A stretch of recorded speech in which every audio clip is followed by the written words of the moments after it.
ஏன்னா ரத்தத்தில் தான் மாம்சத்தின் உயிராகிய ரத்தம் அங்கே தான் இருக்குது. உயிர் வந்து ரத்தத்தில் தான் இருக்குது. அதனால தான் ரத்தத்தை சிந்தாதன்றாரு. அப்போ ரத்தத்தை சிந்துனா இன்றைக்கி நான் பார்த்துருக்கேன், நான் இந்தோனேஷியாவுக்கு போயிருக்கும்போது பார்த்துருக்கேன், நிறைய பேர் ரத்தத்தை சாப்பிடுகிறார்கள்.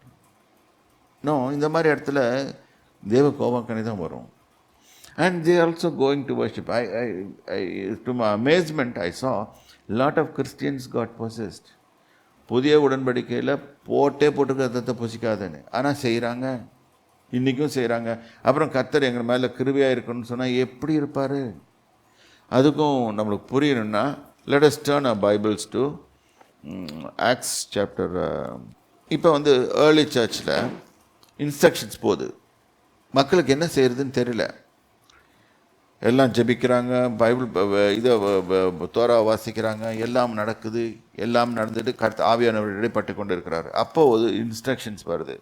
போக போக ப்ராசஸில் தான் இன்ஸ்ட்ரக்ஷன் கொடுக்குறாரு ஆவியானவர். 20வது வசனம், விக்கிரகங்களுக்கு படைத்த அசுசியானவைகளுக்கும் வேசித்தனத்திற்கும் நெருங்குண்டு செத்ததற்கும் இரத்தத்திற்கும் விலகி இருக்கும்படி அவர்களுக்கு நாம் எழுத வேண்டும் என்று நான் தீர்மானிக்கிறேன். இப்போ வந்து இந்த இன்ஸ்ட்ரக்ஷன்ஸ் எடுத்துகிட்டு எல்லாம் போகிறாங்க. இப்போ சபையில் ரூல்ஸ் என்னன்னு தெரில, மக்கள் இஷ்டத்துக்கு என்ன பண்ணிட்டுருக்குறாங்க. அப்போ அவங்களுக்கு சொல்லிக் கொடுக்கணும். அப்போ சொல்லிக் கொடுக்கும்போது இது வந்து இதே அதிகாரம் 28வது வசனத்தில் 24வது வசனத்துலேருந்து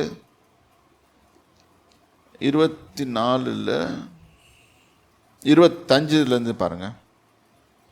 நம்முடைய கர்த்தராகிய இயேசு கிறிஸ்துவின் நாமத்திற்காக தங்கள் பிராணனையும் ஒப்புக்கொடுக்க துணிந்தவர்களும் எங்களுக்கு பிரியமானவர்களுமாய் இருக்கிற பர்னபா பவுல் என்பவர்களோடே கூட எங்களால் தெரிந்து கொள்ளப்பட்ட சில மனுஷரை உங்களிடத்திற்கு அனுப்புகிறது ஒருமனப்பட்டு கூடின எங்களுக்கு நலமாக கண்டது. அந்த பீரியடில் என்ன ஆகுதுன்னு கேட்டிங்கன்னா, பலி செலுத்த வேண்டும், நியாயப்பிரமாணத்தின்படி பலி செலுத்த வேண்டும். கர்த்தர் ரத்தத்தை சிந்தி முடிச்சிட்டாரு. இப்போ வந்து பலி செலுத்த தேவையில்லை. ஏன்னா தானியலில் போட்டிருக்கு, மேசியா வருவார், மேசியா சங்கரிக்கப்படுவார், அவர் வந்து பலியாக்கப்படுவார். தனக்காக இல்லை, மற்றவங்களுக்காக, எல்லாருக்காகவும் பண்ணுவார். அவர் பலியும் காணிக்கையும் ஒழிய பண்ணுவார். இதுதான் போட்டிருக்கு. ஆனால் இவங்க அதை கண்டினியூ பண்ணுறாங்க. அந்த பீரியடில் அந்த செகண்ட் டெம்பிள் வாஸ் தேர். அப்புறம் கடைசியில் இவங்க அடக்க முடியாமல் தான் கர்த்தர் அதை அழிக்க உத்தரவு கொடுக்குறாரு. இப்போ இதான் போட்டிருக்கு. இப்போ அப்போ என்னாச்சு, இந்த ஃபஸ்ட்டு சர்ச்சில் இருக்கிற ஆளுங்களில் எல்லாம் சில பேரை கூப்பிட்டு யார் தங்களால் தெரிந்து கொள்ளப்பட்டவர்களோ ட்ரஸ்ட் வர்தி பீப்புளை எடுத்து அனுப்புகிறாங்க.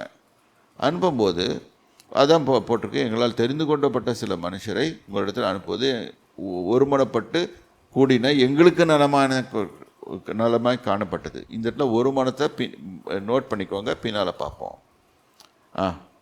அந்தபடியே யூதாவையும் சீலாவையும் அனுப்பியிருக்கிறோம். அவர்களும் இவைகளை வாய்மொழியாக உங்களுக்கு அறிவிப்பார்கள். அது ஏன் எனக்கு தெரியல, ரைட்டிங்கில் கொடுக்குறேன்ட்டு. எவையெனில் விக்கிரகங்களுக்கு படைத்தவர்களுக்கும்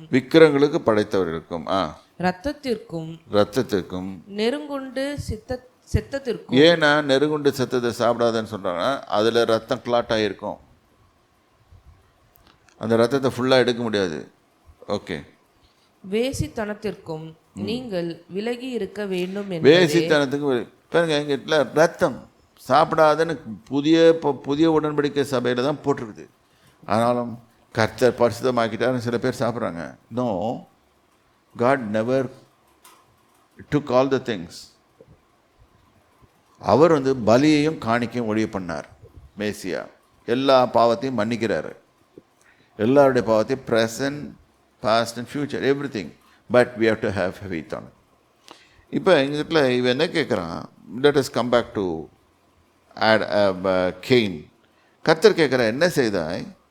உன் சகோதரனுடைய ரத்தத்தின் சத்தம் பூமியிலிருந்து என்னை நோக்கி கூப்பிடுறது. இன்றைக்கும் நம்ம சத்தம் ரத்தத்தின் சத்தம் ஆண்டவரை நோக்கி கூப்பிட்டு கொண்டிருக்கிறது. ரொம்ப கேர்ஃபுல்லாக இருக்கு இந்த விஷயத்தில்.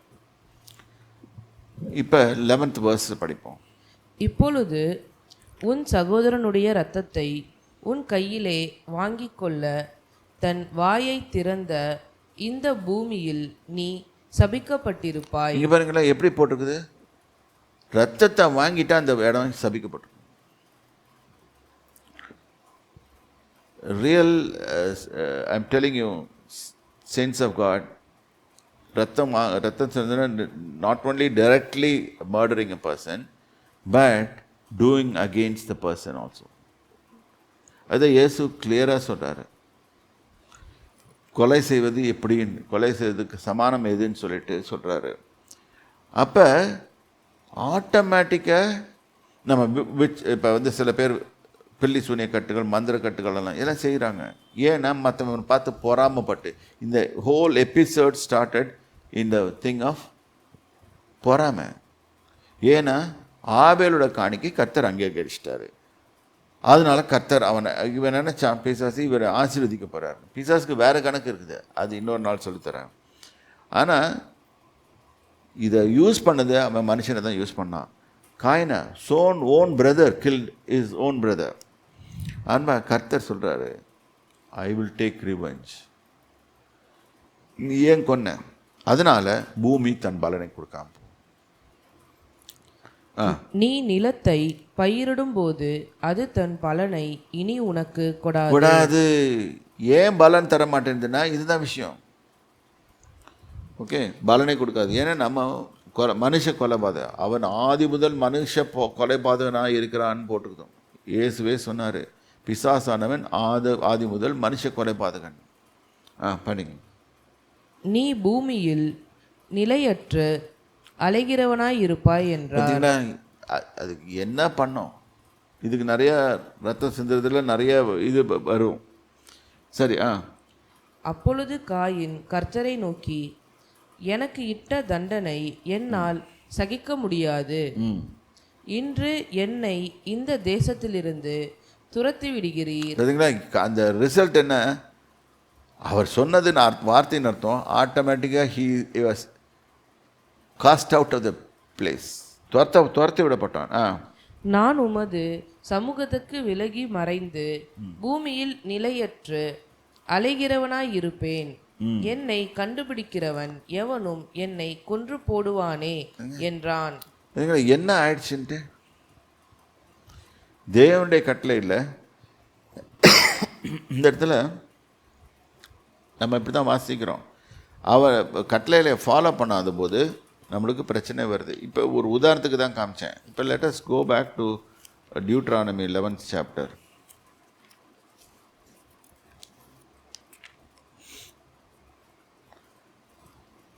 இப்போ சொல்கிறாரு. இப்போ இந்த 11th chapterல இன்னொரு வசனத்தை வாசிப்போம். எப்படி அதை வச்சுக்கணும்னு சொல்கிறாருன்னு பார்ப்போம். 11th chapter 19வது வசனம். நீங்கள் என் வார்த்தைகளை உங்கள் இருதயத்திலும் உங்கள் ஆத்துமாவிலும் பதித்து அவைகளை உங்கள் கையின் மேல் அடையாளமாக கட்டி உங்கள் கண்களின் நடுவே ஞாபகக்குறியாக வைத்து. இது பழைய ஏற்பாட்டில் என்ன சொல்கிறாரு, இதை வச்சுக்கிட்டீங்கன்னா அதை பார்க்க ஒன்று நினைப்ப அப்படின்னு சொல்கிறாரு. ஆனால் நம்ம என்ன பண்ணுறோம், அது பழைய உடன்படிக்கை நாங்கள் செய்ய மாட்டோம்னு சொல்லிடுறோம். ஆனால் கர்த்தர் என்ன சொல்லியிருக்காரு, புதிய உடன்படிக்கையில் எல்லாத்தையும் இருதயத்தில் எழுது. ஐ shall right them on the hearts. நம்மளுக்கே தெரியும் அது செய்கிறது ரைட்டாக தப்பான்னு தெரியும்.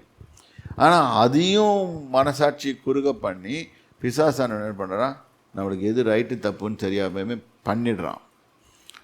20வது வசனம். அவைகளை உங்கள் பிள்ளைகளுக்கு உபதேசித்து நீங்கள் வீட்டில் உட்கார்ந்திருக்கிற போதும் வழியிலே நடக்கிற போதும் படுத்து கொள்ளுகிற போதும் எழுந்திருக்கிற போதும் அவைகளை குறித்து பேசுவீர்களாக. இதுதான் பேச சொல்றாரு. அவரை குறித்து பேசுவாயாக. நம்ம பரிசுத்தமாக இருக்கணும்னு சொன்னால் தேவனை பற்றியும் அவருடைய வார்த்தைகளை குறித்தும் அவர் செய்கைகளை குறித்தும் எப்போவுமே தியானித்து அவைகளை குறித்தே பேசிகிட்டு இருக்கோம். இன்றைக்கி வீட்டில் என்ன பேசுகிறோம்? அப்புறம் கர்த்தருடைய ஆசீர்வாதம் எப்படி தங்கும்? இதை மறந்து போயிடுவோன்னு சொல்லிட்டு போட்டிருக்கு 21வது வசனத்தில், வீட்டு நிலைகளிலும் அவைகளை உங்கள் வீட்டு நிலைகளிலும் உங்கள் வாசல்களிலும் எழுதுவீர்களாக. இன்னைக்கு ஒவ்வொரு வீட்லேயும் இந்த மாதிரி வசனங்கள், இது ஒரு வியாபாரமாக போயிடுச்சு. என்ன வியாபாரம்? இது விற்கிது, இங்கே விற்கிது, எங்கள் இதில் வந்து வாங்கிக்கோங்க, எங்கள் இதில் வாங்க, எல்லாம் இதை பண்ணுறாங்க. பார்த்து பண்ணுறதெல்லாம் பழைய உடன்படிக்கை இல்லை. ஆனால் உடன்படிக்கை ஃபாலோ பண்ணாதீங்கன்னு சொல்லி புது உடன்படிக்கை வழி செய்யின்றாங்க. ஆனால் புது உடன்படிக்கைப்படியும் செய்கிறதில்ல. அதுதான் சொல்கிறேன். இப்போ அவர் என்ன சொல்கிறாரு? வீட்டில் நம்ம உட்காந்துருக்கும் போதும் பிள்ளைங்களையும் கணவன் மனைவி பிள்ளைகள்லாம் உட்காந்துருக்கும் போது அவரை குறித்து தான் பேசுகிறோமா? இது நம்மளை நாமளே சோதித்து அறிகிற வேண்டிய காரியங்கள். அவருடைய மேன்மை குறித்து பேசுகிறோமா? அவர் எப்படி என்ன காரியங்களை செய்தார் என்று பேசுகிறோமா? இந்த மாதிரி பேசினா பிள்ளைகளுக்கும் ஒரு முதிர்ச்சி வரும், அதுகளும் கற்றுக்கொள்ளும். அங்கே ஆதியாகமத்தில் சொல்கிறார் கர்த்தர், ஆபிரகாம் தன் பிள்ளைகளுக்கு போதிப்பான், என்னுடைய வழிகளை போதிப்பான் என்று கர்த்தர் ஆபிரகாம் மேலே அவனை பற்றி அறிஞ்சு அவர் சொல்கிறாரு. இன்றைக்கி நம்மளை பற்றி அறிஞ்சு நம்மளுக்கு சொல்லுவாரா? இதான் நம்ம கேட்க வேண்டிய கேள்வி. அப்போ அடுத்த வசனத்தை வாசிங்க. நீங்கள் உங்கள் தேவனாகிய கர்த்தரிடத்தில் அன்பு கூர்ந்து அவர் வழிகளில் எல்லாம் நடந்து அவரை பற்றி கொண்டிருக்கும்படி நான் உங்களுக்கு செய்ய கற்பிக்கிற இந்த கற்பனைகளை எல்லாம் ஜாக்கிரதையாய் கைக்கொள்வீர்களானால் கர்த்தர் உங்களுக்கு முன்பாக அந்த ஜாதிகளை எல்லாம் துரத்தி விடுவார். உங்களை பார்க்கிலும் ஜனம் பெருத்த பலத்த ஜாதிகளை நீங்கள் துரத்துவீர்கள். இதுதான் இன்னைக்கு இஸ்ரேலர்ஸ் பண்ணிட்டு இருக்கான். அவங்ககிட்ட ஏன் மோதம் விடனா, அவன் கர்த்தரோட உடன்படிக்கை பண்ணியிருக்கான். உங்கள் உள்ளங்கால் மிதிக்கும் இடமெல்லாம் உங்களுடையதாய் இருக்கும். வனாந்திரத்தையும் லெபனோனையும் தொடங்கி ஐப்ராத்து நதியையும் தொடங்கி கடைசி சமுத்திரம் வரைக்கும் உங்கள் எல்லையாய் இருக்கும். இது ரொம்ப இம்பார்ட்டன்ட்டு. இதுதான் அவங்க எல்லை. இன்னைக்கு இது வரைக்கும் அவங்க இன்னும் பிடிக்க கூட இல்லை. இங்கத்தில் உங்கள் கால் மிதிக்கும், இதை வண்டி நான் கான்சன்ட்ரேட் பண்ணுறேன். உங்கள் உள்ளங்கால் மிதிக்கும் இடங்கள் எல்லாம் உங்களுக்கு சொந்தமாகும். இன்றைக்கி என்ன சொல்கிறாங்க நம்ம கிறிஸ்தவங்க? கால் மிதிக்கும் தேசம் கர்த்தருடைய இதை எடுத்து நம்ம கர்த்தரை கொடுத்துட முடியும். இந்த மாதிரி பண்ணி தான் இந்த மாதிரி பாட்டு எங்கள் பெரிய நாங்கள் சின்ன வாலிபரில் இருக்கும் போதெல்லாம் இந்த பாட்டெல்லாம் ரொம்ப நல்லாயிருக்கும், டியூன்லாம் நல்லாயிருக்கும். அது ரியல் நினச்சிக்குவோம். நீ யார் கர்த்தரை கொடுக்குறது? அவரோட இதை எடுத்து எப்படி அவருக்கே கொடுக்க முடியும்? அவர் சொல்கிறாரு, எந்த எடுத்து நான் உனக்கு கொடுக்குறேன். இது நல்லா புரிஞ்சுக்கோங்க. இது படிக்கணும்னா ஒரு பெரிய சப்ஜெக்ட் இருக்குது. God is a king. King தன்னுடையது எடுத்து நீ போய் அதில் எடுத்து இருந்துக்கோ. உன்னை ஜீவனில் நாள் வரைக்கும் நீ அதை அனுபவிச்சு கொண்டு இருந்துக்கோ. அதுக்கப்புறம் நீ அந்த இடத்துல இருக்க முடியாது, வந்துடணும். இதுதான் அவர் சொல்கிறது. ஆனால் நம்ம என்ன சொல்கிறோம்? கர்த்தருக்கு சொந்தம். கர்த்தருக்கு எல்லாமே சொந்தம். எதை நம்ம சொல்கிறோமோ இல்லையோ அவருக்கு எல்லாமே சொந்தம்தான். He is the owner. அது நல்லா புரிஞ்சுக்கோங்க. He is Adonai. He is Hashim. He is the owner. அப்போ அவர் சொல்கிறார், ஓனர் இஸ் கிவிங் கேரண்டி. நீ நான் சொல்கிறபடி கேட்டினா உன் உள்ளங்கால் வரைக்கும் எதுமெல்லாம் உங்களுடையதாக இருக்கும். வனாந்திரத்தையும் லீபனோனையும் தொடங்கி ஐப்ராத் நதியும் வரைக்கும் எல்லாமே உனக்கு கொடுத்துட்டேன். இதுதான் உன்னுடைய டெரிட்டரி. அப்போ he specifically giving wealth and prosperity to us when we obey him. இதை பிரியமானவர்கள் இதை புரிஞ்சுக்கொள்ளுங்க. இது பழைய ஏற்பாட்டு புதிய ஏற்பாடுன்னு ஆர்குமெண்ட் இறங்காதீங்க. புதிய ஏற்பாட்டில் இதை விட டஃபரான லாஸ்லாம் வருது. நம்மளுக்கு ஒத்துக்காத லாஸ். என்ன லாஸ் வருது? கோபம் கொள்ளாதே. சின்னது தான் போட்டிருக்கோம். ஆனால் கோபம் கொள்கிற நம்மளுக்கு தான் தெரியும் அது எவ்வளோ கஷ்டம். அந்த கோபத்தை தூக்கி போட்டுரு. ஈகோ பாராட்டாதே. உன் சகோதரன் முன்னேறும் போது எரிச்சல் அடையாதே. இன்றைக்கி இதுதான் நம்ம பண்ணிட்டுருக்குறோம். பண்ணிட்டு என்ன சொல்கிறோம், நான் என்ன தப்பு பண்ணேன்? இந்த மாதிரி பண்ணும்போது தான் நம்ம தேவ கோவாக்கனை நம்ம இருக்குது. இதை விரிவாக படிப்போம். இப்போ நேரம் அதிகமாகிவிட்டது. கர்த்தர் உங்களை ஆசீர்வதிப்பாராக. கர்த்தருடைய நாமத்துக்கு ஸ்தோத்திரம்.